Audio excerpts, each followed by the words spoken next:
Hey guys, I'm the supercharged valido from Melbourne, Australia. Indie promotions I belong to are Adrenaline Pro Wrestling, Gold Class Wrestling, Premier Pro Wrestling, and Deathmatch Down Under. I've also worked for PCW Australia, and you are watching Dudes at Ringside podcast, hosted by Metal Geek and Joe Panther Jr. Hello there, wrestling fans! Welcome to the internationally known Dudes at Ringside podcast. I am your host, Joe Panther Jr., and now introducing to the mic, my co-host himself, the Happy Heel, the Metal Geek. What's up, Ringside crew? What's going on? Welcome to Lucha Week / NYWC Week. Joe, how's it going today? Good, but I don't know if any of you seen the Instagram because we have some breaking news. Mm-hmm. You were supposed to say, what's that, Joe? What's that? Oh, yes. We have breaking news. What does everybody want? Dudes at Ringside podcast. What does everybody need? Dudes at Ringside podcast. We will be having remember the fans to mark your calendar on November 19th. We will be having the hardcore legend Al Snow coming on the show at 8 p.m. So just remember to check your schedules and put it on your calendar right now. And now, would you like me to introduce the guest? Yeah, he's getting ready in this corner. Go ahead. Okay. And now, introducing from Australia, wait, how do you say his name again, Geeky? The supercharged valido. Here he is. Hey guys, how are you this morning or this evening for you guys? Hey, good morning. Good morning. Have a nice cup of coffee. For us, I'm drinking a little soda. Soda? I'm not going to show the can because I don't want to get in trouble by the company. I feel like blue color. Yeah, I'm a little guy. I look like Andre the Giant holding this can. You ever see that picture, Lito, of Andre the Giant holding the beer can? Have you ever seen that picture? Yes, but my favorite picture of Andre the Giant ever is the one from the movie of Princess Bride when he catches the small lady and you see how tiny she is in his arms. Now that's a funnier picture. Uh-huh. Yeah. So, Geeky, do you want to start the questions or do you want me? Yeah, I have a big question actually. How is everything going in Australia? Are there wrestling shows running right now, or is there other vaccines? Or we do have the vaccines, but the way they're rolling them out in Australia is you've got to meet certain requirements. So it's not just like anyone can go out and get one. Mm-hmm. Wrestling wise in Victoria, there's no shows, but we've been lucky that like our fellow states like Tasmania, our West Australia, our South Australia, Queensland, New South Wales, all of them have been lucky enough that they can still run shows. I don't know what the restrictions are like for them, if they've got crowd capacities or whatnot, but they've been fortunate enough that they can actually have shows. Mm-hmm. Here we go. Nothing, yeah. Yeah, that's a shame because I know a lot of people are like craving to go to wrestling. Like me and Geek, like I haven't been to a show in a year and a half. Yeah, the last show. And I've been practically yelling at Geek via phone and webcam as we do our shows. When NYWC opens up if we get that show in late July, oh man, I'm gonna be like a fat girl waiting outside, licking the window of like Red Lobster. That be like a zombie. Gates, let me in. Or in geek terms, I'll be like the zombie waiting outside for the brains. Pounding the doors. Pounding the doors down. That's it. You know? That's the way. Even the first botch move, I'll cheer for it. Yeah, he wasn't supposed to do that. Everyone will be that out of training. Someone will go for a body slam and it will just drop him. That's it. And the crowd will still erupt because it's wrestling. It's what they want. Yeah. The wrestlers would just be Fat Thor. That's all they will be. They've just been stuffed in their faces, and their excuse will be, "I've been bulking." The gyms weren't. Sorry, the gyms weren't open. I couldn't go. Can't work out.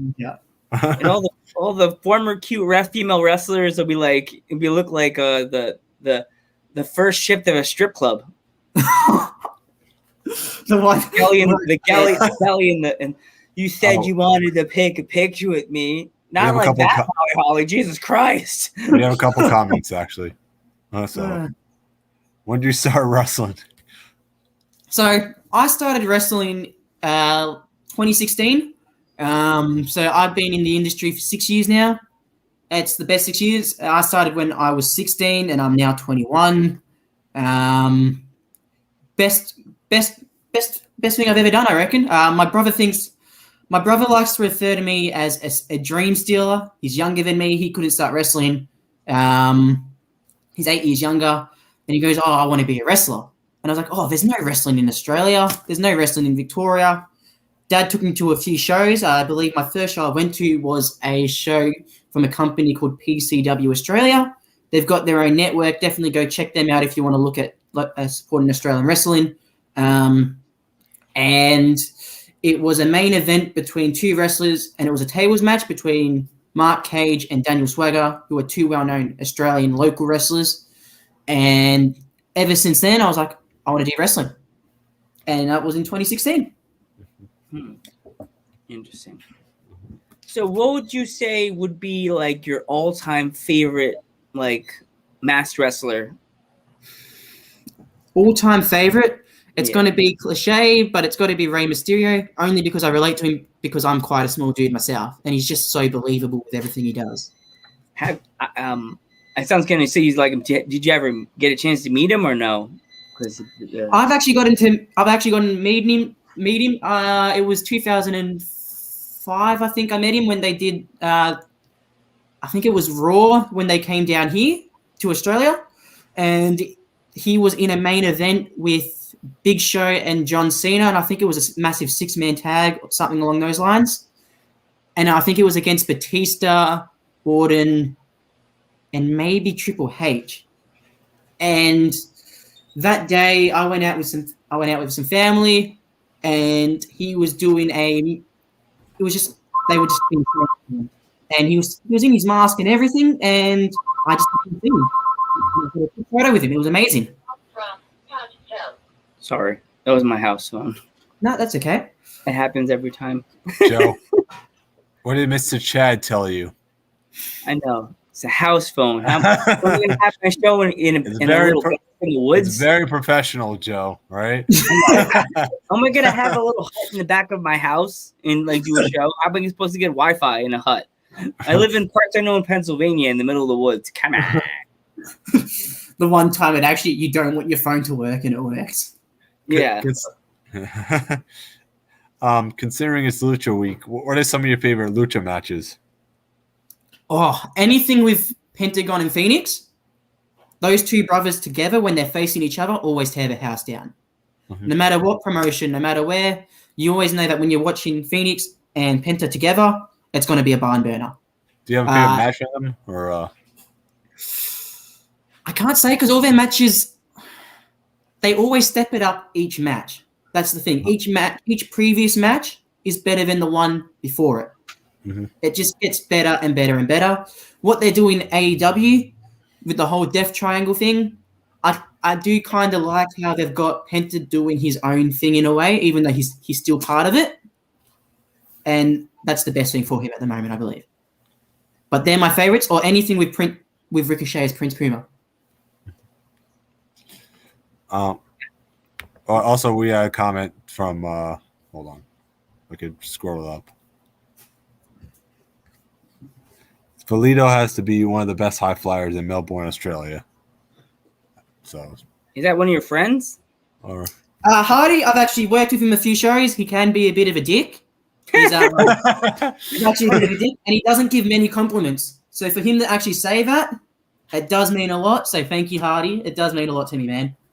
So, Hardy, if you ever want to come on the podcast, just send us a DM on Facebook. We'll be happy to have you on. Because remember, we are the internationally known, and we're as they would say, the New York Yankees say about themselves, their network, they're the home of champ. We are technically the internationally known home of champions. So send us a DM. We drink all types of beers here. Yeah. So, you have any pets? Yes, I've actually got a sausage dog. Her name's Luna. She's currently at the door being asked to let in because I'm in the office at the moment, just so I had no distractions. Your dog too. I have two of them. I can go open the door and she'll run in. I can show you her. I'm happy to bring her on. Sure, we love pets. Give me a second. Yay. Luna.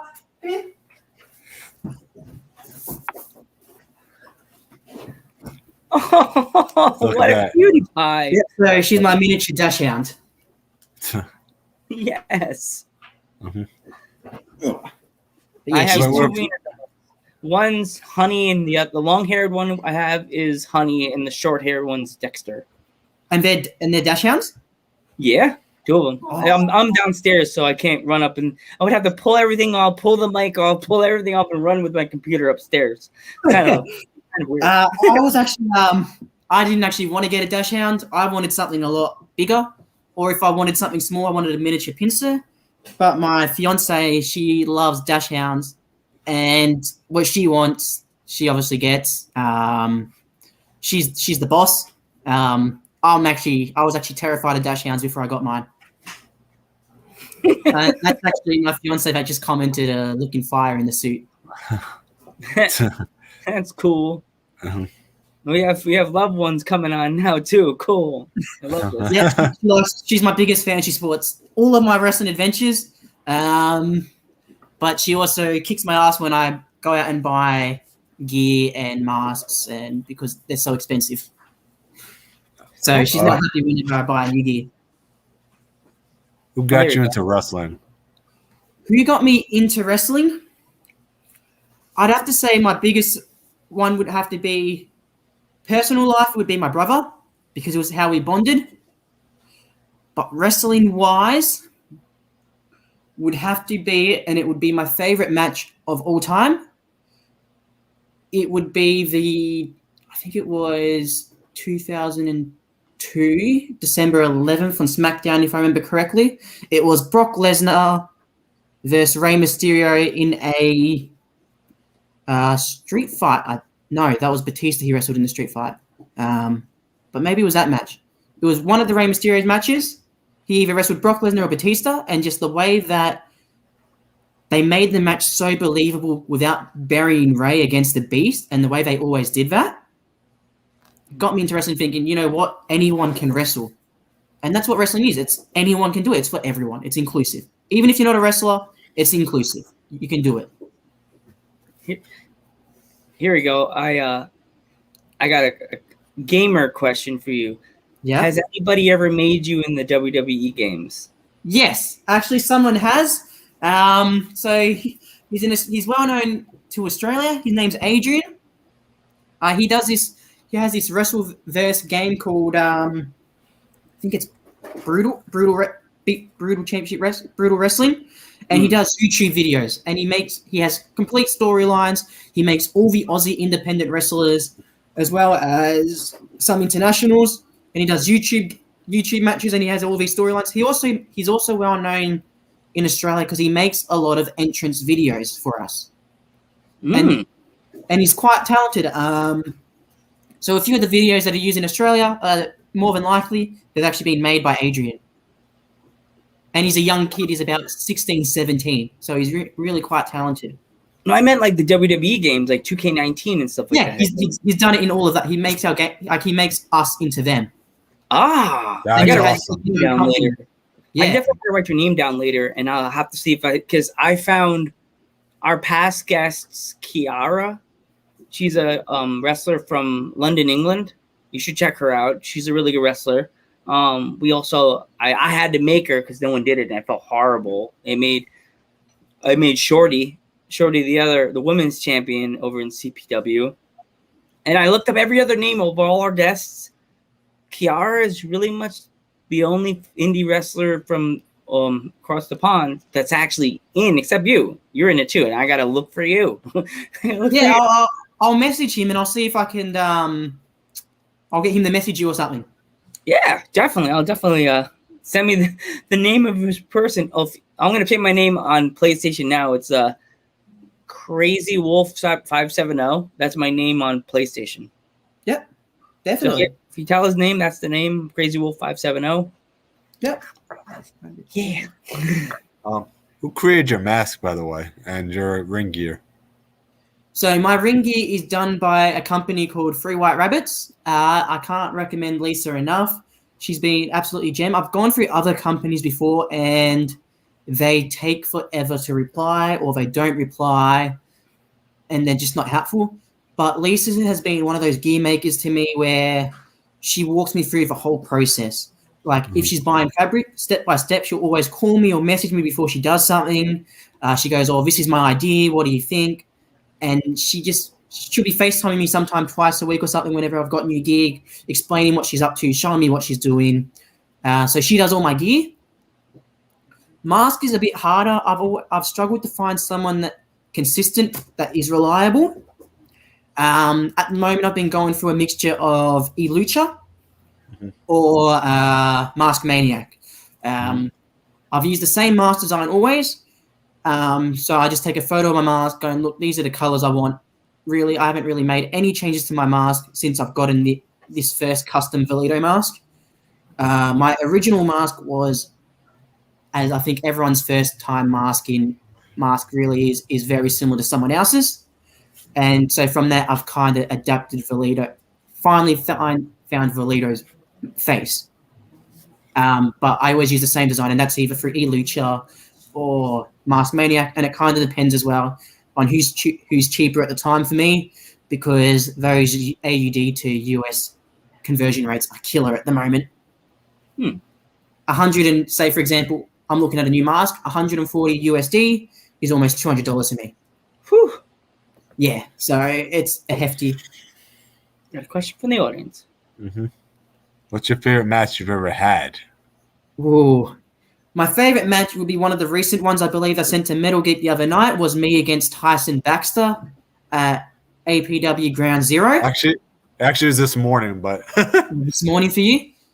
but this morning for me though. But you know, yeah. I didn't win that. I didn't win that match, unfortunately, but it was a match that pushed me to my limits and showed that I can hang with the bigger names in Australia wrestling at the moment. And Baxter is definitely one of those big names.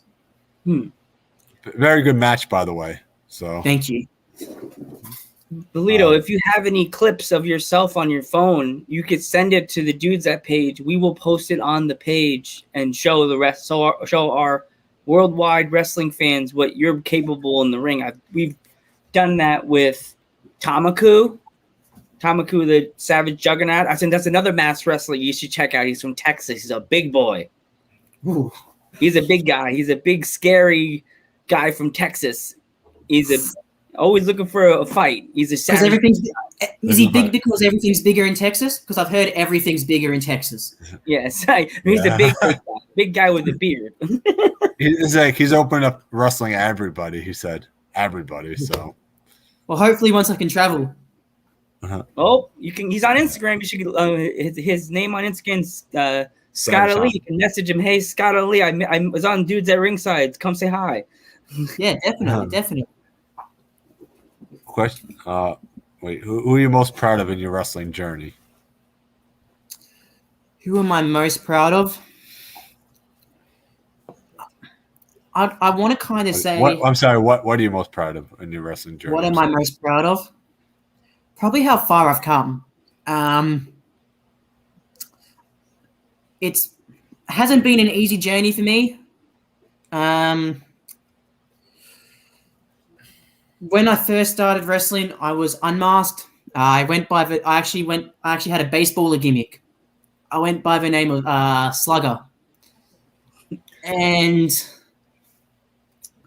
I was nothing but I was a glorified jobber. That's all I was. I was the smallest dude on the roster. Nothing stood out to me. I was the one that you would feed to get other people over. And I guess after a while, I almost quit wrestling. I actually almost quit. And this was even after I went masked. I got to a stage where I wanted to quit because I was getting nowhere. I wasn't being used. I was always told, keep up the hard work. Your opportunities come in. Kind of at everything is coming your way. You just got to keep doing what you're doing. And I was hearing it. Finally, something was meant to happen. I was actually meant to go into a mask tag team, and everything started looking good. The person that I was going to tag with, he's a very talented young kid, my age. But unfortunately, he got pushed to singles. Unmasked, he started getting opportunities on a bigger show, and it was best for his career. So I didn't hold him back if he kept doing what he was doing. And so I wasn't drawn a hand. So I decided to go masked by myself. He's like, yeah, you go masked. And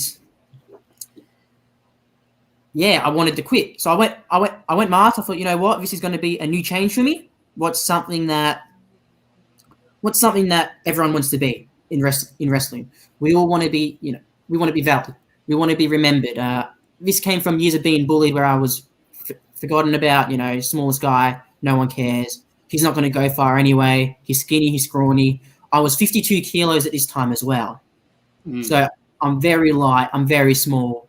I'm about 5'8". I look malnourished. I look sick, not going anywhere in wrestling. And then I went masked. And I will admit there was a conversation where someone said to me, where we want you to go masked because you're too young looking in the face. You're not going to go on a poster. And that hurt.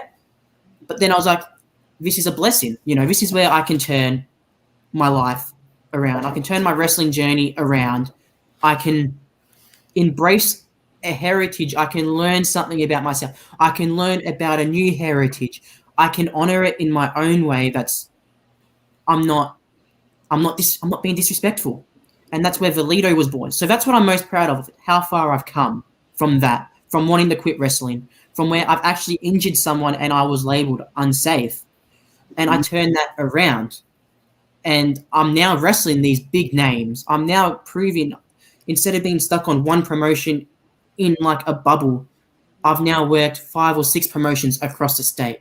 I was meant to be going, even though it was a battle royal, I was meant to be doing a battle royal interstate at a company in New South Wales, but because of COVID, I can't go anymore. But it was still an opportunity I had, and it was an opportunity I earned. So that's what I'm proud of, that I've earned everything that I've been given through the hard times. You really changed everything around, going from botching moves to working really hard at it and changing everything. So that's an amazing story, though. Thank you. But we have another question. Yeah. What is your finishing move? Okay, so you guys will get a laugh out of this, I hope. So in Australia, I am called the Lucha Chicken. Yes, I am the Lucha Chicken in Australia. And so my finishes, I pay homage to 2 of them. One of them is to Bob Backlund with the cross-faced chicken wing, which I call the Wicked Wing. I saw you use that move in the video you sent me earlier. Yes. So I do the Wicked Wing. It's probably my favorite. It's probably my favorite move of all time to go to, and the crowd love it because of the name. Then I've also got a top rope, so the double foot stomp, and I call that the 2-piece feed. So embracing the Lucha Chicken nickname and making my moves. Remember, even though they're moves that one of them you might see all the time, but when I say 2-piece feed, it stands out because I've had fans come up to me saying, I'm actually wanting KFC or I'm hungry right now because you've reminded me of chicken. Yeah, so now if you ever come to America, I'm going to start the chant, the chicken, Lucha Chicken. See, it's no matter. America, we jump at the weird names. The funny thing is I didn't even come up with it. It happened at one show, and it's whatever promotion I go to now is, and the crowd eat it up because I think they think they're the first one to come up with it, and it's the most iconic and ironic name you can think of is Lucha Chicken, and no matter where I go, I cannot escape it. So now I've kind of just embraced it with stuff like my finishing move, the Wicked Wing, and the two-piece feed. Well, a quick question: where did you get your name from? The supercharged valido. So valido. Originally, I went on to Google Translate because I wanted something that I could translate, but that meant something from the heart to me. So valido, I got from the word valid because everyone wants to be valid no matter who they are. And I feel to me, being a small person who was overlooked, I just want to be remembered.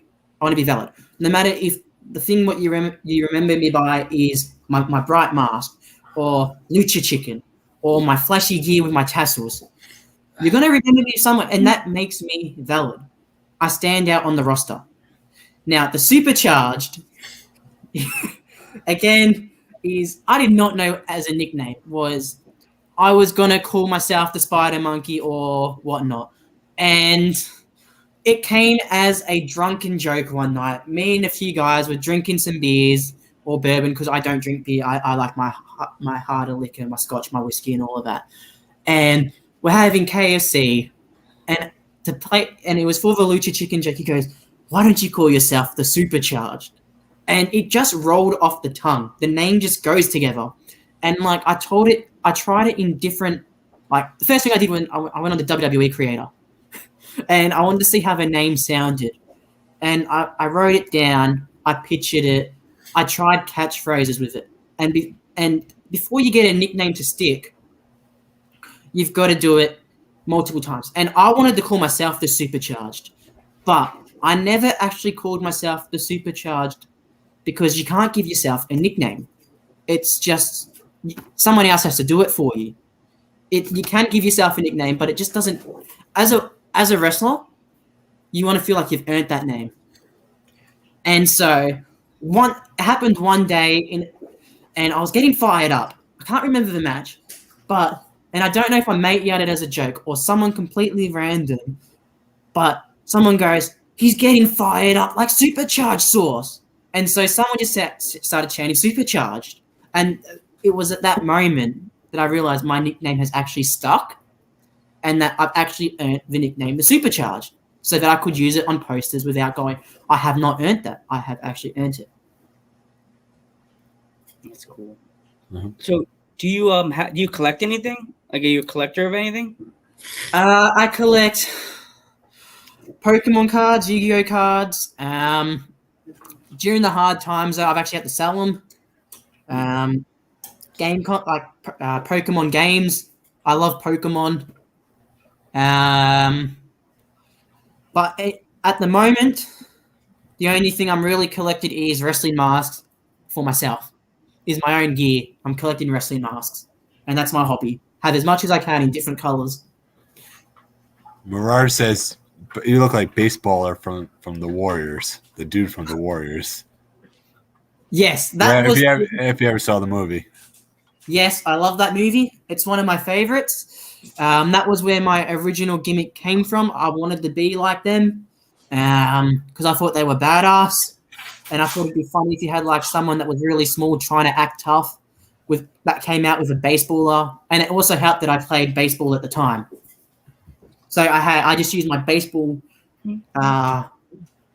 team gear as my original wrestling gear. Valido, do you want to meet my dad? Yeah, I'll meet your dad.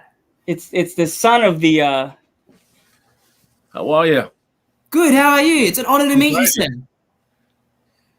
This is the son of Jose Quinones. Yeah, that was my dad.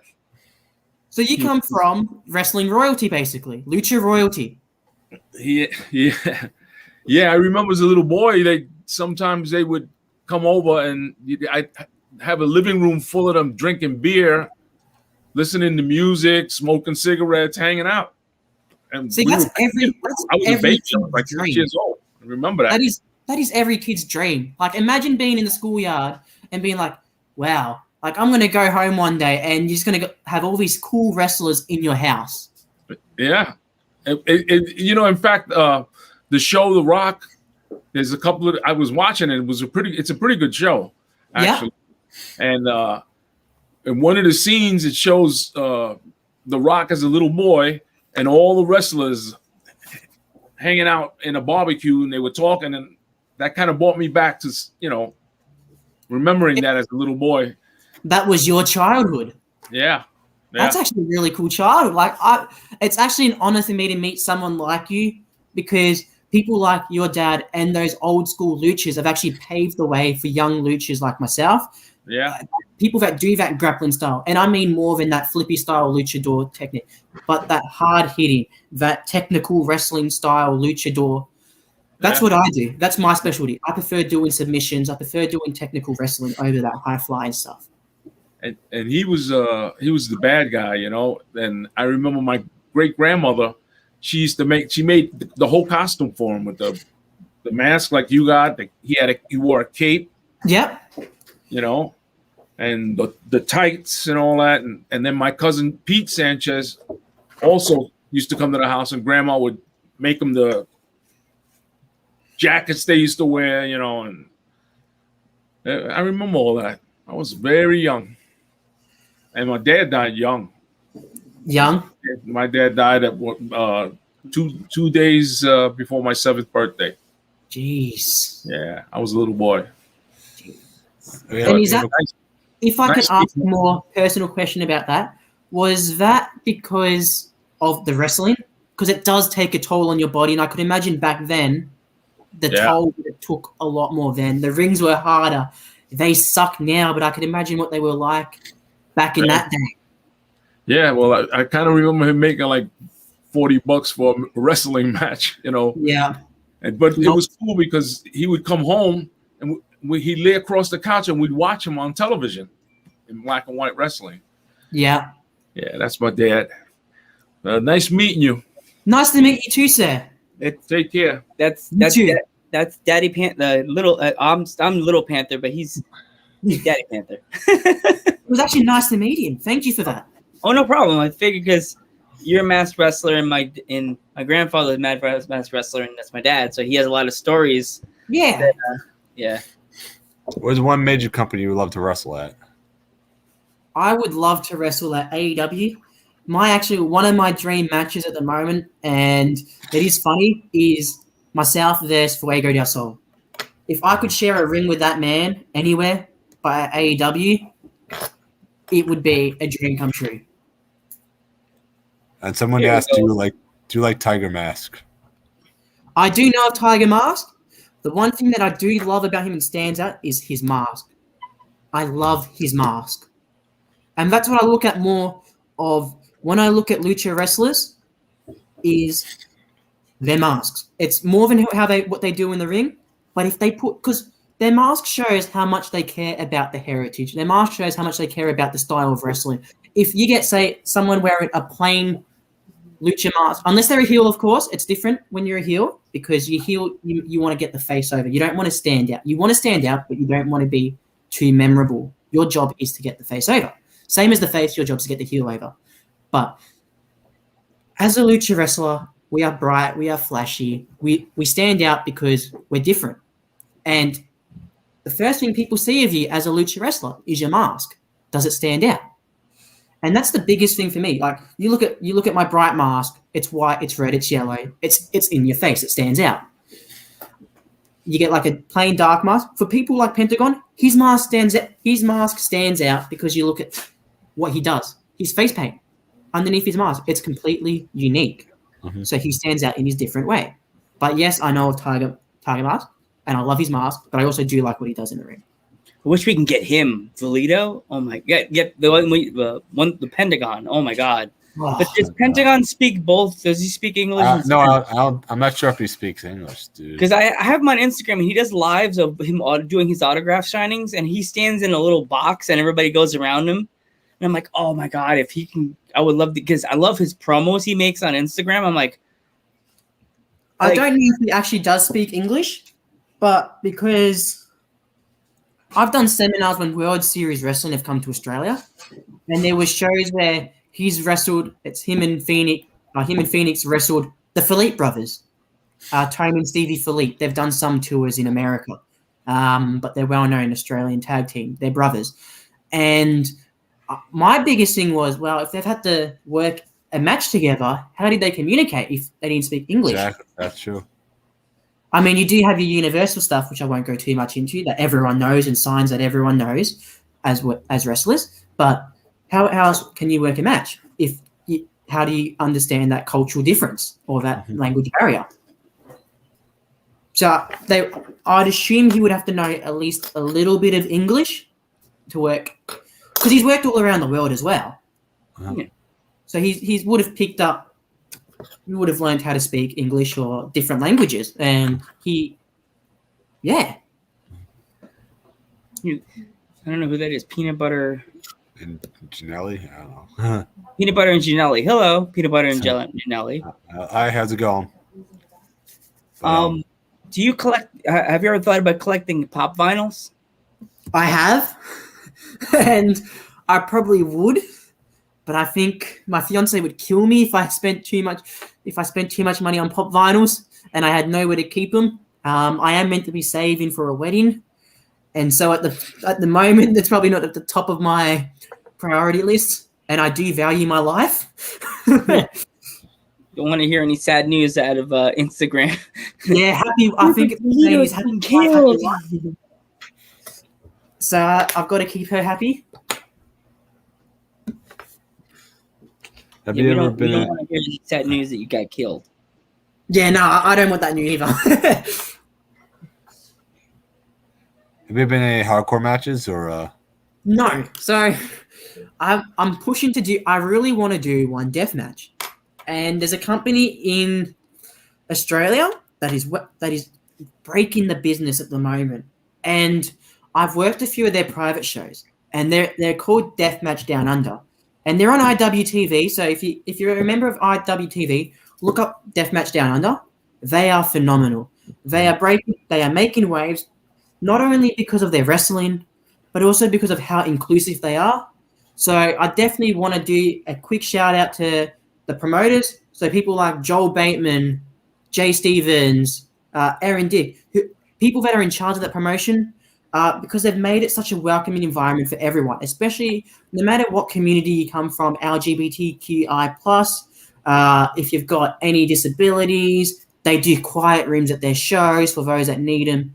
And they've got a no bullshit tolerance for dickheads. If you've got any problem, they've got signs where you can message a number and they eject people. Lovely promotion. You know, all promotions should be like that. But I want to do a death match, and if it's for anyone, it's be for them. Well, if you get a chance to speak to the promotion that you just mentioned, when you get back to doing shows with them, tell them you came on Dudes at Ringside, and we don't only speak to wrestlers. We're actually gonna have, with the work on the date again, but CPW in London, we're gonna have one of their managers on the podcast, and we're also having a promotion from Alabama, Liberty Pro Wrestling, which is an all-female promotion. Actually, a few episodes ago, who did we have on Geek? We had on from Tennessee. Was it Tennessee? Yeah, we had Next Generation Wrestling on Next Gen Wrestling out of Tennessee. Yeah, they're a good promotion. Keep them in mind. They had a lot of big matches on their card, and they've been telling us a lot of stories about a lot of the shows they've been doing that's never been done before. Like they had ambulance matches, they had casket matches, they had what else do they have, Joe? They had some crazy matches, like hearse matches, like last ride hearse matches. Because yes, Marauder, we would want you as a guest. Yeah. We would want you as a guest because we would jokingly say we're gonna burn her. Yeah, I'll do your intro. So yeah, if you come to the States, remember that promotion's name, because We had them on the show, and they're super cool guys. Super cool. I mean, Hopefully really I can cool. come soon. I'd definitely love to work for them if they're doing that type of stuff. Yeah, they have some crazy events, crazy shows. They have some crazy ideas too. So And the one guy, he says, "I know a guy." If you want to match, he says, "I know a guy." Because like at the moment with deathmatch, we actually have the Agua Ultraviolent champion living in Australia at the moment, Guido. And you know, I've spoken to him a few times at a few different promotions, and he's a cool dude. And he's told me that, you know, because when I asked him about deathmatch wrestling, and I go like, what, you know, being a person who's never done it before, I'm like, why do you do it? And he goes, deathmatch wrestlers don't do it because they hate their opponents. We don't want to kill our opponents. Deathmatch wrestlers do it because they hate themselves. He goes, you got to hate yourself to do deathmatch wrestling because you're putting your body through a lot. He goes, you got to hate yourself. That's the most thing, because at the end of the day, what you're doing is insane with deathmatch. It's an art. It is an art, and I have nothing but respect for it, for those that do it. Oh, we have a question from the audience. Another question. Is it winter or summer in Australia right now? So, yeah, it is winter, but where I'm from in Melbourne, you get all 4 seasons in one day. Yesterday, 2 days ago, we had a power outage. For me, it went from because it's Friday here. It went from Wednesday night at 7:30 p.m. I did not get power until the following day at like 11 to 12. The following day. So that's how bad it was. And now it's raining. But all of yesterday after the power, it was sunny. It's insane here. You don't know what you're gonna get. It's meant to be winter, but in Melbourne, it's just 4 seasons all day, every day. It's insane. And do you have any merchandise ideas? Yes, I actually do. I actually want to make, one of my ideas is I want to make because I haven't seen it done. I want to get like a cereal box, and make some crummy, like some corny, cheesy idea, something to do with Valido cereal box. You pay however much, but inside the box is like is a t-shirt, a stickers, a cardboard, and what I want with the box is to be like those old cardboard cutouts you get on the back of the cereal boxes, and it will be like the face design of my mask as the cardboard cutout, so little kids and fans can wear them to shows. That's an idea I have. That's cool. I'd wear that. Another idea then is just car stickers. I've actually got a sticker on my car of my own mask, so I thought that could be a merchandise idea. It's all just trial and error with merch. I'm actually coming out with baseball cards. I'm going to do like collector's baseball cards, and I might have like special ones where one of them might be like me getting body slammed by someone, and it's just going to have some bits of information about me, or maybe I might do guest ones where it's me and another face in like a tag team match or a best friends type of promotion of a card that fans can trade with each other, and make like limited edition ones as well, and have like Valido trading cards or wrestling trading cards. If you want to show up the merch right now, you can show up the merch right now. You showed us earlier, but so the fans can see. Yeah, I've actually got this t-shirt that I'm currently wearing. It's a tribute to KFC, but it's VFC fried chicken. It's actually me with drumstick legs doing a 2-piece feed into supercharged sauce. That's amazing. So it's definitely get one on either wrestlemerch.com.au, look up Valido store, or Pro Wrestling Tees. I'm sure it's on there as well, but I'm not too sure about that one. So what if it is I would do this if I was a wrestler and I had a cool name like yours. I would totally put if it could fit on an American plate, I totally put your name on a license plate. That would be cool. See, like one of my ideas is, but I want to get bigger first. I want to be someone that people want to see everywhere. And once I reach that status, to like the Aussie wrestlers I can compare them to is like Kellyanne, Adam Brooks, Robbie Eagles. If I ever get that big, my thing, what I'd like to do is like auction off a mask, but have all proceeds go into a charity. And so then in that way, it's not just benefiting me, it's benefiting someone else, and have like a ring-worn mask or something like that. But for that to happen, obviously, I've got to get bigger. And that's where I'll eventually want to get, is where I can be like, you know, Robbie Eagles, or not be the next Adam Brooks or Robbie Eagles. I want to be the first Valido, obviously, but be on that same platform, if that makes sense, where you're not them, but you're in the same level. You can hang with them. That's every Aussie wrestler's goal, though. So yeah, I think that's every wrestler's goal these days. I want to be known all over the world, so like fans all the way in China or Japan could be like, I want to be supercharged. I want to be valido. You know, like that, like known everywhere, not just America. Like, or little bits of things that actually do help with that is like, I might be on Instagram and all of a sudden a wrestling promotion from America follows me, and I'm like, how has this happened? And it's just like mind blowing that even though I'm only in Australia and I wrestle for 5 or 6 promotions and whatnot, that somehow video clips of me doing something or taking something or whatnot have gotten out, that promotions from overseas are starting to follow me. And it means they might not want me yet, but they're watching what I'm doing. Yep. Exactly. And it's always good that to know that there's people out there and promotions out there that are watching what I'm doing. And social. You go. That's where the interest is. I was gonna say social media was a powerful tool. That's all I was gonna say, because it's like it doesn't matter, like, because basically this is our television right now. You know what I mean?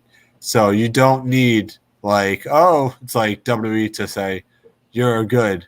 Look at some of the other guys like in AEW. They haven't got any exposure even before AEW, like Darby and Kenny, and they're killing it right now. So 100%. The AEW is doing everything right at the moment. I don't watch their Dynamite. I try to stay just because I don't have a network, but I also try to stay away from the mainstream wrestlers, like your Kenny Omegas and all that. I am enjoying and loving what they do on Dark and Elevation. I watch them religiously. How they're building up these lesser known names and putting them against these bigger guys and building them up that way. So, like, for example, people like Fuego del Sol. That guy is exploding at the moment because of what they're doing with him. Yes, he's not signed, but you watch his story and all that. The fans that invested in Fuego del Sol, they want him signed to AEW. So I reckon it's only a matter of time until names like him are signed. But that's why I like Dark and Elevation more, because I relate to those talents more. It's the talents that are busting their asses, putting in the work, that aren't as well known, because they are getting known now. And the way that AEW are giving these workers, these talent, the platform to do it through their Dark and Elevation shows on YouTube, free to air, is amazing. Ooh, the guy on top had the last question for Valido. He wants to know if you should wear a mask. I think that was your buddy. If you should wear a mask. No, Hardy, you shouldn't. I suggest you probably shouldn't wear a mask. What you're doing at the moment is working. For me, I needed to change something. And, it's not all about why change something that's not work. Valido was a way for me to re-identify. The referee should okay. wear a mask. If you want someone on your podcast next, I highly recommend reaching out to this referee, Liam Bradford. He is the greatest referee in Australia. Ooh, okay. All Message right. on Instagram. Our mod will talk to you instantly. Yeah, he is the greatest. I've worked with Ref Liam, or Ref Lame, he's called, across promotions, and he is by far the most consistent, most down the line when he doesn't miss anything ref I have ever met, and he cares about the workers. He is constantly checking on us, making sure we are all good. So if you ever need a ref anywhere, interstate, international, in America, and Liam is around, hire him. I cannot vouch for anyone more than I could with Liam. That Hey, as well He loves your is suit. that loves as your well. Thank you, Liam. I've actually taken referee classes from Liam because I think it's considerate, even if Valido is not on a show and is not booked, that I can still play my part and help, unmasked, of course, anonymous, ref. And I do so because this industry owes me nothing. I may not like being booked as Valido, but if I can help out a booker, a promoter, by reffing that night because no one knows who I am, I will do it. It's all about paying dues. And so Liam has taught me how to ref. That's cool. That's great to know, actually. You know, Yeah. you could even, if anything, you could probably fill double duty because you could say, That too. okay, I could be in a ladder match one day and say, oh, do I really have to ref now? With the 1, 2, my arm hurts. Or something, Exactly. you know? But yeah, so it's important, well, besides paying your dues, but it's important for refs to be good. And Liam doesn't stand out as a ref. A ref's job is to be seen but not heard, or not to steal the spotlight from the wrestlers. And some refs sometimes get involved and do that. Liam is a great example for a ref that doesn't. Yeah. Mm-hmm. So, what is your all-time favorite movie? All-time favorite movie is a tie between the two. Horror movie. I love horror movies. It's the original Texas Chainsaw Massacre is my favorite. I love Leatherface. Otherwise, actually no, there's three. It's anything with Tom Hanks like Saving Private Ryan or Moulin Rouge. I do love Moulin Rouge. That is a good movie. It is a good movie. Do you have any stories on the road or that you could tell? I don't get to travel much because with Victoria, like when you wrestle in Victoria, promotions are within the other side of the city. I do spend hours in the car. When I'm driving to, say, Geelong or Sydney, Sunbury or whatnot, I've got stories where I've been with workers in the car, people that have actually worked that night, where we do talk about our match. We talk about what we want. We say crummy jokes. Unfortunately, nothing exciting happens on the road when you've only got a 2-hour, 3-hour road trip. I think the most exciting thing that's happened is driving home one night. I've almost hit a kangaroo. Came out of nowhere. In Australia, where everything wants to kill you, even our national animals, even if it's at nighttime. I've had a story where this was before I met my partner. I was driving to a show one night, and actually no, I was with my partner. She was coming later because we weren't living together at the time, so she was coming to watch. And so I was taking my car, she was taking hers. And I was coming from work, and I showed my work colleagues my mask because I didn't believe I was a mask wrestler. And I was an apprentice mechanic at this time. And so I put on my mask. I forgot I had it on. And I drove to the show in my mask. And I was getting weird looks the whole way to the show in my mask. And I was like, why are you laughing? I ended up getting pulled over. Police pulled me over, and they're like, license and registration, or license, please, because we don't show them our rego. They can check that automatically. License. So I pull out my license, and they go, your license doesn't match what your face. Are you sure this is you? I'm like, yeah, what do you mean? I had my mask on. They go, we need you to take your mask off, sir. And I'm like, what do you mean? I'm like, I'm not wearing anything. I forgot I had my mask on, didn't I? So I get pulled over by the police in my wrestling mask. That's horrible. Valido, we're going to make that into a clip for our Instagram page. Do you mind? No, go ahead. It's probably my favorite story to tell. This is like the second. I feel like this is the second cop story we heard. This is the second cop story on Dude Their Inside. It's my favorite to tell when people do ask that I have been pulled over in my mask. Like, it's weird because when I tell it, people laugh because I do get questions from fans, and they're like, "Do you shower in your mask? Do you sleep in your mask?" I have fallen asleep in my mask. Am I meant to? No, I don't want to sweat in my mask. Actually, Having all my matches is enough. Actually, this is the third cop story. There was one with the speeding ticket too, so if you include that. Yeah. So Well, you're wrong. Okay, someone said most overrated wrestler in your opinion. An opinion. Most overrated. I get lots of people hate me when I say this, but most overrated wrestler for me is Orange Cassidy. Oh. Orange Cassidy.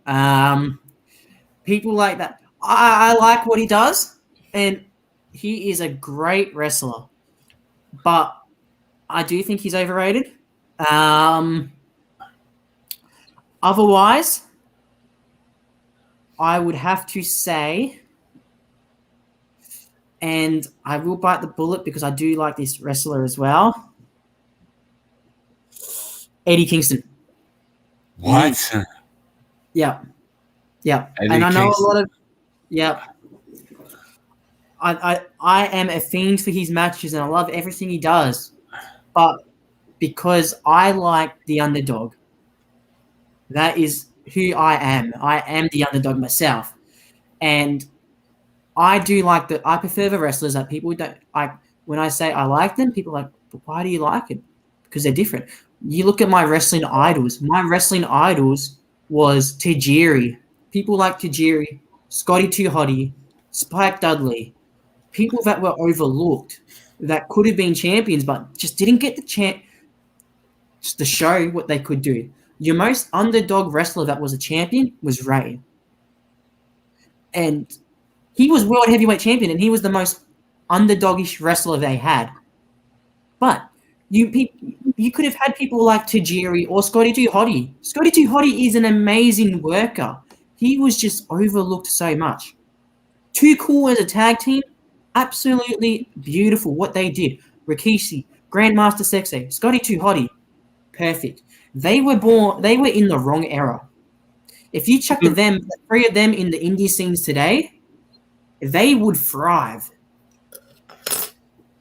They would be fantastic. Like that's the thing. I don't know if you saw it floating around Instagram. They had a clip from, I don't know if it was No Way Out. The game, was it No Way Out? The game, it was that the N64 game, or was that which one was it? They had Too Cool in. Was it No Way Out? I think it was No Way Out. Yeah. They had them doing the Too Cool dance, and they were all dancing in the ring. Like out of those two games, which one did you ever get a chance to play No Way Out? Probably before my time. I think the oldest wrestling game I played was WrestleMania 21 Road to WrestleMania. Oh, the game was crap. Where you do the storyline through Evolution. Oh, that was amazing. Good game. Definitely, if you have a GameStop or whatever gaming company you have in Australia, if you can get a N64, like definitely pick up No Way Out, or I think it's No Way Out. Marauder, is it No Way Out, or is it am I saying it wrong? That has No Mercy? No, that's it. No Mercy. No Mercy. Yeah. Or WrestleMania. Oh my goodness, Valido. Oh, it brings me back because you could do so many good matches and change the rosters, and you could even make like indie. It's funny. I just checked my phone. I think your friend that's in ROH messaged me a voice thing. Oh, cool. I think I was trying not to be rude and listen to it because I was like, "What is she saying?" But anyway, thoughts on the WWE releases? I think we covered this in a past video. Yeah, I saw one. I won't. I'm a bit biased because an Aussie wrestler was released. But he is definitely. We're definitely going to see some dream matches with all these releases, though. That's all I'm going to comment. Is we're going to see some dream matches. What do you think a lot of these guys are going to end up? Pardon? Where do you think a lot of these guys are going to end up, if you don't mind me asking? Ooh, I don't know with some of them. Some of them, it's obvious that they'll probably end up in companies like AEW, or they'll just be freelancers. I hope people like Murphy just become freelancers and don't tie themselves to any more. Murphy's great, by the way. He's a fantastic worker. He is. I've actually done a few seminars with him. Best I've ever learned. I think the seminar where I actually learnt the most was with, I hate to say it because everything he's been through was with Marty Skell. That's where I've learnt the most. But yeah, seminars with Murphy were always good to learn because he came back to the company where he originally started. Also, I've learnt a lot from people like Ryan Rollins or Australian Suicide. But yeah, I hope just to see him traveling because there are going to be many dream matches. We're definitely going to see more of Murphy versus Adam Brooks, Murphy versus people like Royce Chambers, just some Australian names, Robbie Eagles. We're going to see more of them. I know I asked you if there was any stories from the road, but did you ever have any crazy fan stories? I won't say crazy fans. This one's funny, and because I've got nothing but respect. I worked a fellow lucha that night. His name was Team Phoenix. Lovely dude, just had a kid, and his cousin came up to me later that night because I won, and he punched me in the face. He's a younger cousin. Wow. And that was an interesting night because never been hit by a fan before. He was a young kid. But it means, like even though I'm meant to be the face, I invested this fan enough that he hated me for beating his uncle. I still invested this fan. I made this fan care about the match. He had to hit me. It's a young kid. I mean, I can't go around hitting kids, but yeah. Favorite tag team wrestler. There you go. Favorite tag team. I am loving the tag team of, because I've just got to think back, because I am a fan of tag team wrestling. But I feel like my favorite tag team, and they were underrated, is I'm going to go back to Too Cool, but people like Deuce and Domino. Oh, yeah. I remember them. They were my favorite tag team ever, is Deuce and Domino. People are like, oh, why them? Because their gimmick just worked. They just gelled. Yes, they were different. Again, it's an example of another gimmick that was in the wrong time. They were in the wrong era, but they worked. The way they made the fans hate them, they were different. They stood out. They were simple. Tag team is not just flippy, flashy, teamwork maneuvers. You got to remember, tag teams are two single wrestlers as well. You guys want to stand out individually, but stand out together. And they did enough individual stuff to make each other stand out, but enough tag team stuff that got their team over. So Deuce and Domino is my favorite tag team. Here we go.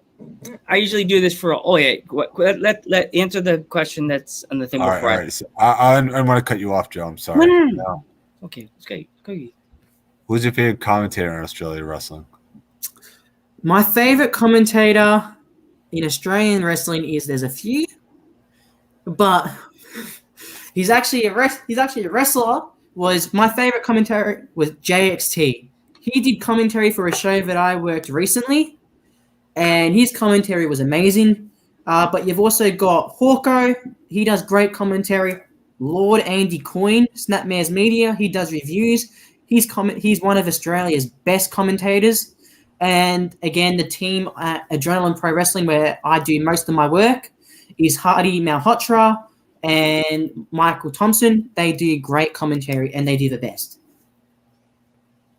Okay, go ahead, Joe. All right. We always do this with our guests. If you're currently in a rivalry, we always ask our guests to call out their rival if they're watching the show. So go for it. Go for it, Valido. Ooh, so I am currently in a rivalry. Now, I've waited 6 years to win my first actual championship, and my rivalry is against the guy I pinned in a fatal four-way for a number one contendership of my choosing. His name is the Dreamboat, Adam Crow.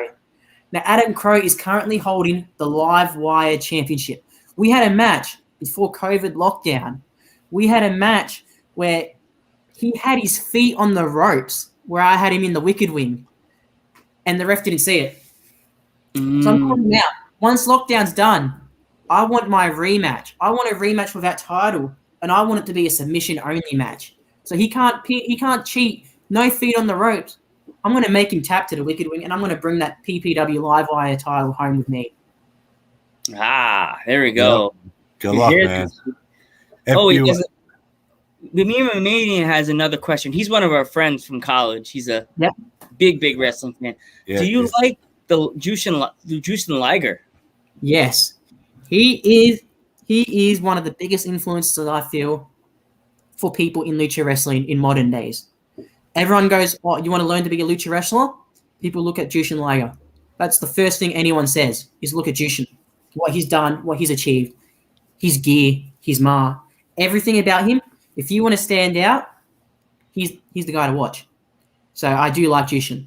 He's another wrestler that I dream to have on my show. That, like, for me, getting all you guys, you luchas, to come on our show is like my grandfather coming down, sprinkling a little lucha magic and giving us, because this is why this week is Lucha Week. I like, you guys had you first, and then next Monday we have Charisma, and then Thursday we have our end of Lucha Week, and it's boom, it's another lucha. So it's like Grandpa's just sprinkling happy magic down from heaven, going lucha, lucha, lucha, lucha, lucha, lucha, lucha.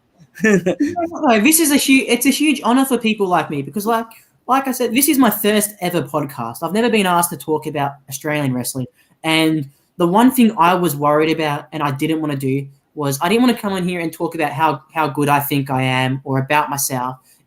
I'd rather come out and talk about how good the refs that I've worked with, people that I worked with are, how good fans are, how supportive my fiance is, how good Australian wrestling is at the moment. Like, I can come out, my job to get myself over is I do that on shows. That's my job. When it comes to wrestling as a whole, we're all workers. We're all in the industry together. We need to build each other up. Yes, we're in the industry for ourselves. Yes, wins get us over. Championships means we're over. But at the end of the day, that person you're in the ring with, you have their life in your hands. They have your life in their hands.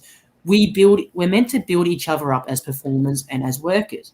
How can we do that if we have grudges with every single worker out there going, "Oh, I'm better than you"? No. We make wrestling. The community makes wrestling.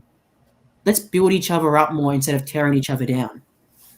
It's kind of like the podcasting industry in a way, because all the podcasters stick together. We all put each other over, and try to help each other out. Just like you guys always try to help each other out. Say, look, this is what how you could be a better person, be a better wrestler.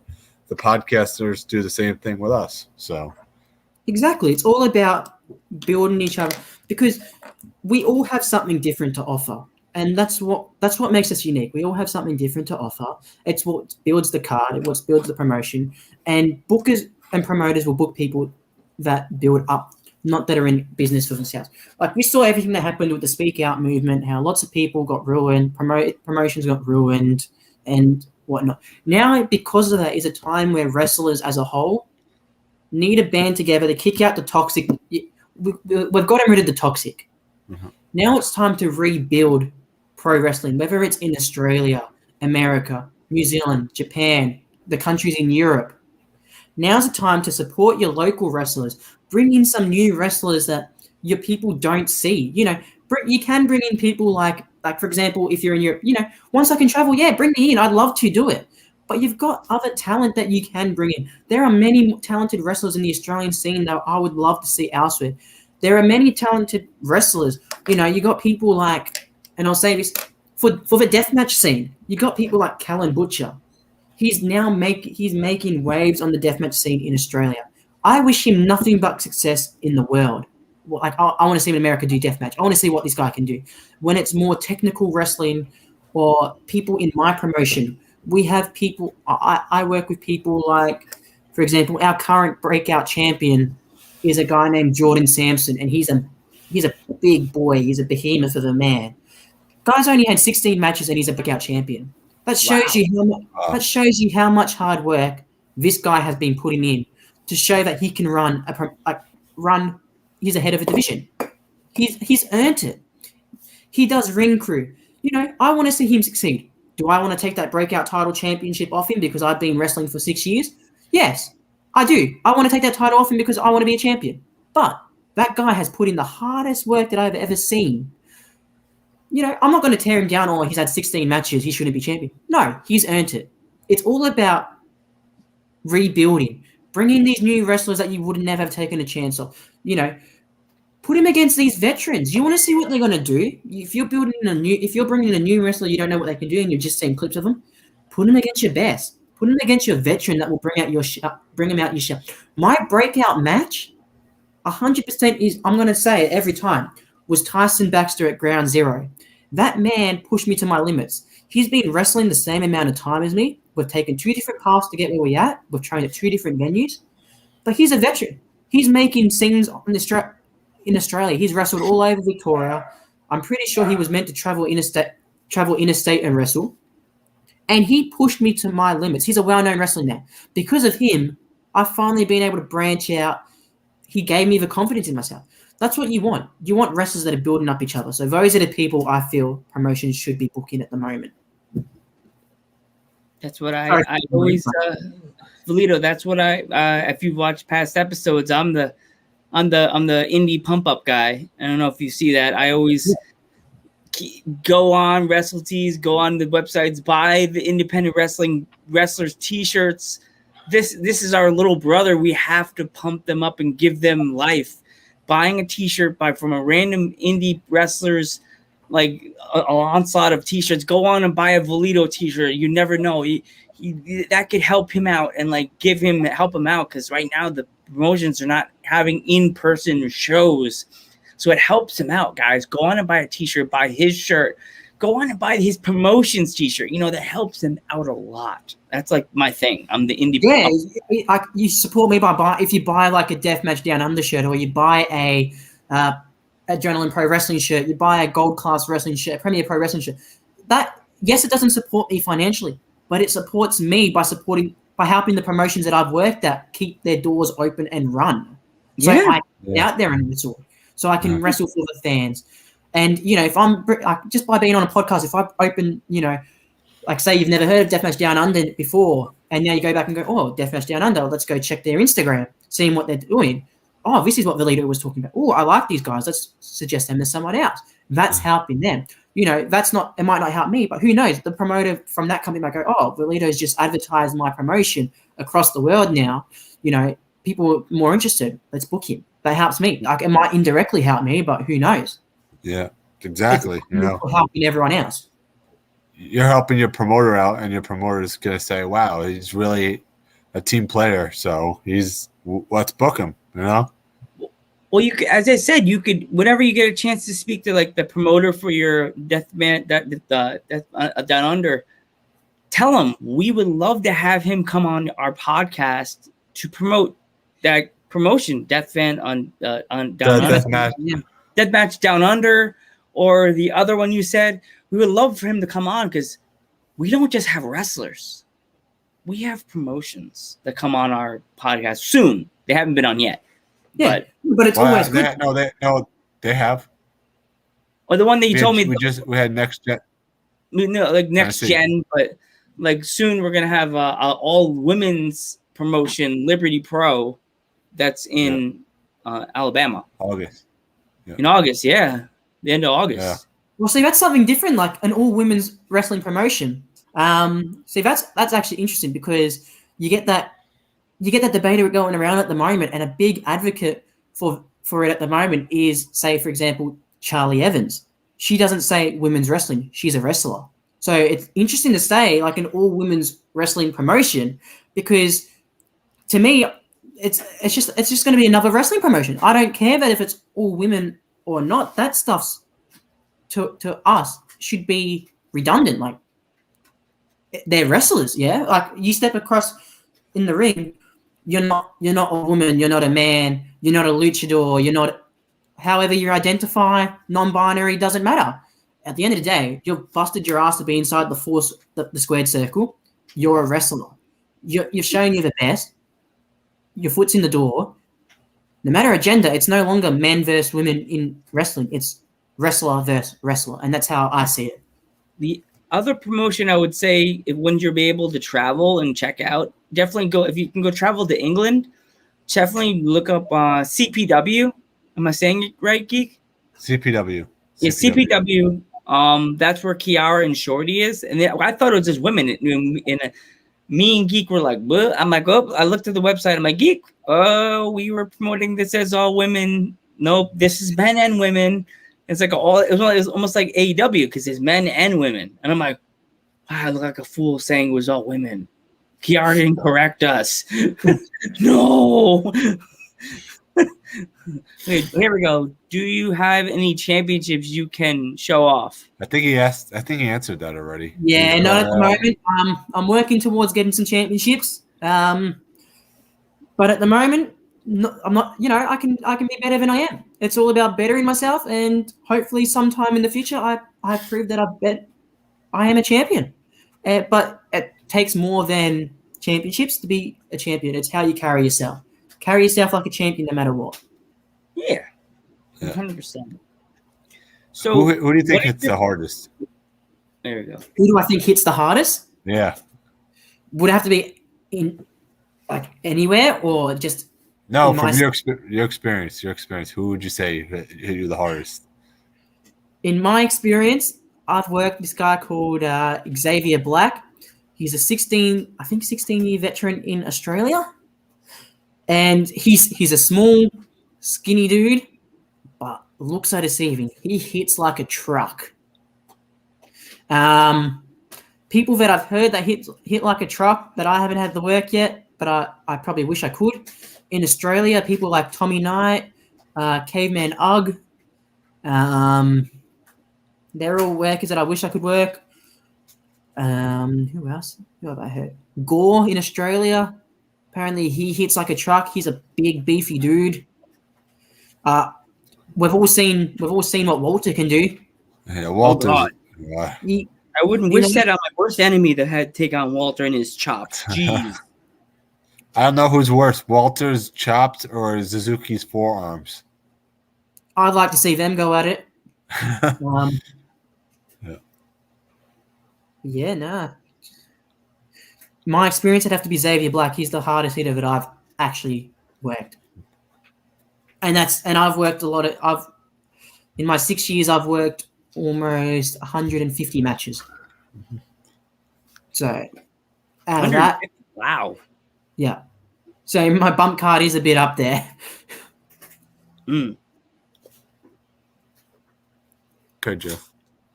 Okay. Like, who would, what did your parents first think? What did your parents say, like, when you told them you were going to become a professional wrestler? What did they, how was their reaction? Typical reaction, my mum was scared. But my biggest supporter from the start, so obviously besides my fiance, it would be my stepdad. He drove me because I was 16 at the time. In Australia, we can't get our license to drive by ourselves until we're 18. But would be my stepdad. He'd drive me to trainings. He'd sit in the car for 2 hours while I trained. Rain, wind, sun. If it was 40 degrees or 10 degrees, he was always there. He'd pick me up as well. He'd come. He's I think he's only missed out of 150 matches I've had. I can probably say the man's probably only missed 10 matches of mine. He's all about people throwing me around. He's always sharing my stuff on Facebook. So when I first started and now would be my stepdad is my biggest supporter. That's awesome. That's cool. That's super. We have a question from the comments. What is your dream stipulation to compete in? My dream stipulation is I want to do a 1,000 light tubes and glass crush death match. Oh, jeez. That is my dream stipulation. I have a lot of respect for deathmatch wrestling. I'm not going to say it's going to be easy because I've never done it, but it's on my bucket list. I want to do one.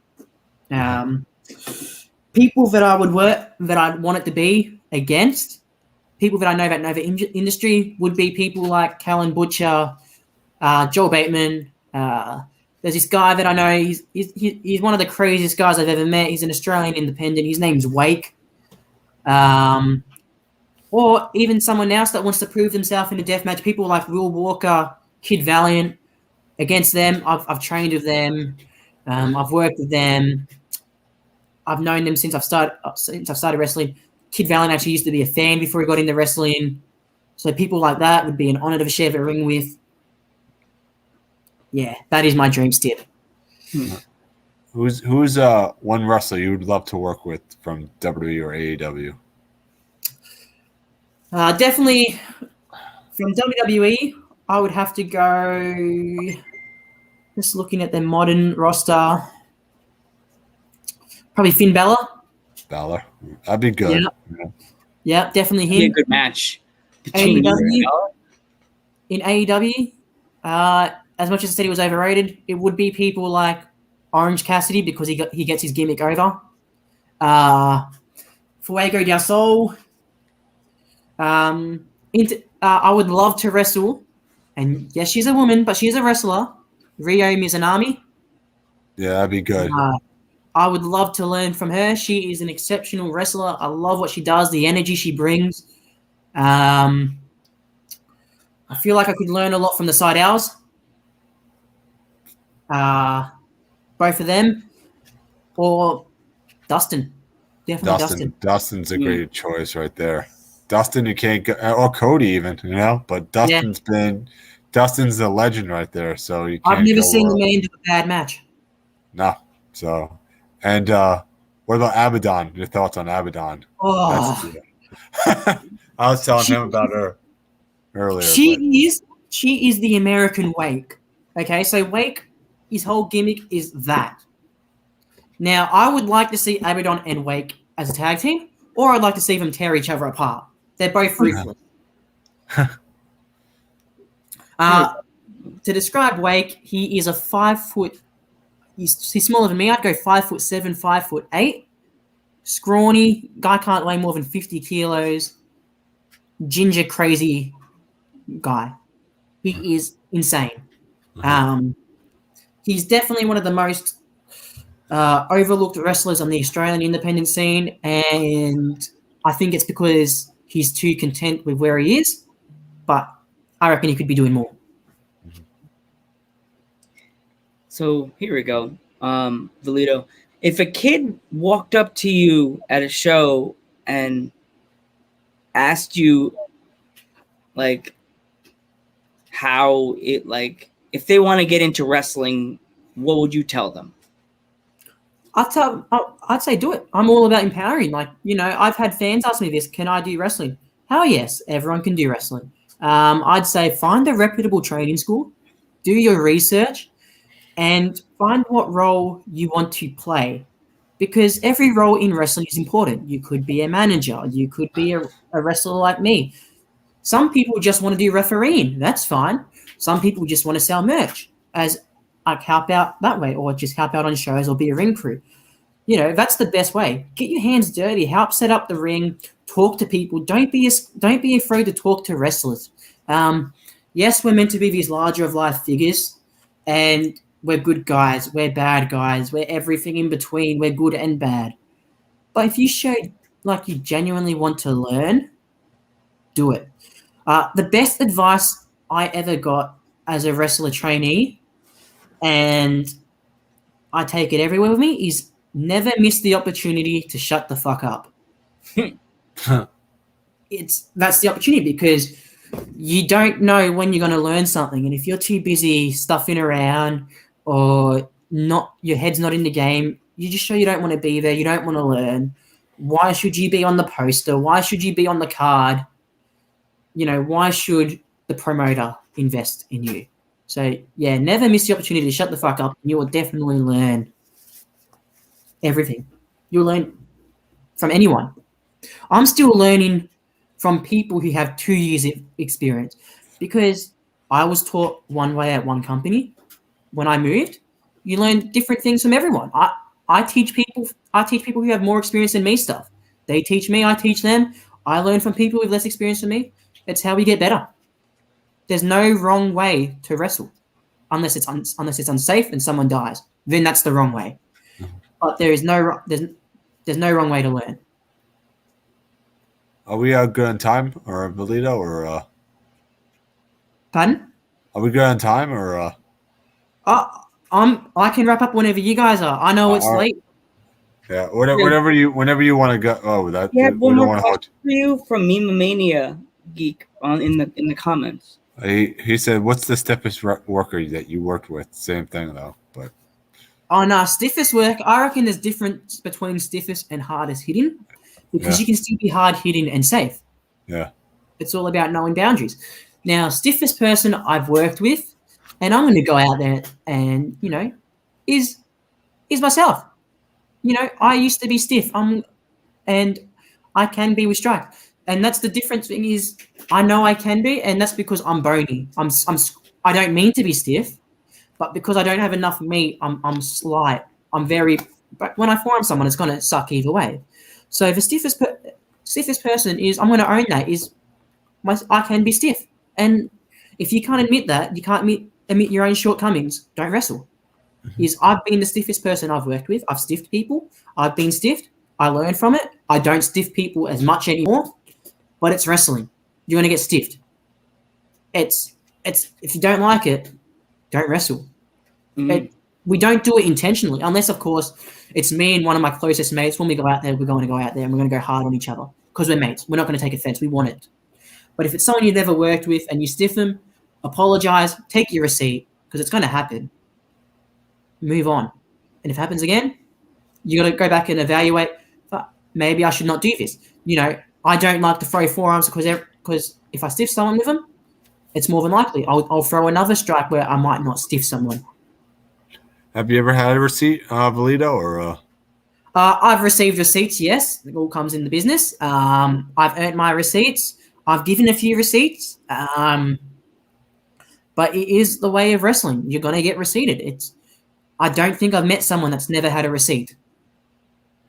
And if that has happened and someone's good on them, like, congratulations. But it will be a matter of time whether you're a 16-year-old veteran or a two-year rookie. Everyone has different versions of what they find stiff. That's the different thing as well. You've got to remember, people like Moxley or Kingston might prefer you to stiff them because that's their style. But some people might just not like that. You got to balance out between who you're working and find an even medium. Oh, I got an old school question. But it'll be my last one because I know we have your time change difference. Have you ever heard of Ultimo Dragon? Yes. Would you ever, if you had a chance to wrestle him, would you get it? Would you want to do that? Probably not. I'd be too scared because that guy has a big reputation, and it's all about. I feel like I'm personally not ready to wrestle someone like Ultimo Dragon. If it was booked, I would do it. 100%, I would do it. Do I think I'm ready? Hell no. And that's just me being realistic. I can say out there, yeah, I'd tear the house down with Ultimo Drag, but that might not be the case. It's the biggest thing is when you get into a ring with someone who has a reputation and years of experience on you, you're excited, your blood's pumping, but you're also scared. I was meant to wrestle next week. I was meant to wrestle a well-known wrestler who's done tours of Japan. She's done 16 tours. She's done deathmatch wrestling. Her name's Vixen. And she's an Australian hardcore icon. I was meant to wrestle her next week. And when that match was booked, I was shitting bricks because she's got all this experience. And yes, I've got 6 years of experience, but I'm in that in-between stage of rookie and veteran in my own right. Mm. You don't want to go out there and mess up against someone with experience. because then it could ruin your potential bookings. That person just goes, oh, this person's not ready for more or whatnot. And then you're back to square one of having to prove yourself over and over again. And then you get that doubt in your mind. Maybe I'm not cut out for this. So would I like to wrestle Ultimo Dragon? Hell yeah, I would. Do I think I'm ready? Probably not for someone of that caliber.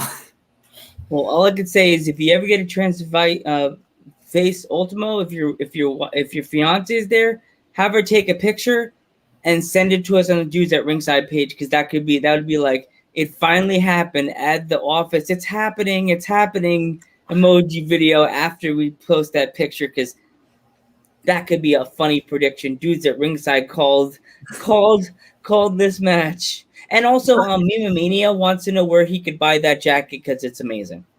So I got this jacket from boohooman.com. It's probably the exact same. It's funny because I bought this jacket. I bought the whole suit ages ago. And the week after I actually bought it, Seth Rollins rocks up in Raw wearing it. And I'm like, what? And it's like, damn it. I thought I had this great idea with all this suit, thinking I'm going to stand out. And, I don't post it because I wanted to keep it secret. I was going to debut it. And then COVID happened and I couldn't wear it. And then Rollins rocks up wearing the exact same suit I've just bought. So it's just like, game recognizes game. Okay. So I saw the picture and I was like, he's probably watching you. Seth Rollins is probably watching you, and he knows that you're wearing a rocking suit. So he's like, where can I get a suit like that? But, I'm hoping he doesn't kill me because if anyone gets the glory for that, it's going to be Rollins because he's on the top of his game at the moment. And, mad credit to what he's done with his suit game at the moment. But game recognizes game, so hopefully I reckon I like to think I wear it better. I reckon the mask completes it. It suits me more. I'm just going to say that. I saw that picture this morning or this afternoon whenever I messaged you, and I was like, you're wearing that. Please wear that jacket on the show. Yeah, I don't have opinions. I mean, I'm still in my pajamas, but I made sure I chucked the jacket on. Yeah, because I was like, that jacket, that's going to put us over the top with the way it looks. Raises the bar. Raises the bar. Bam.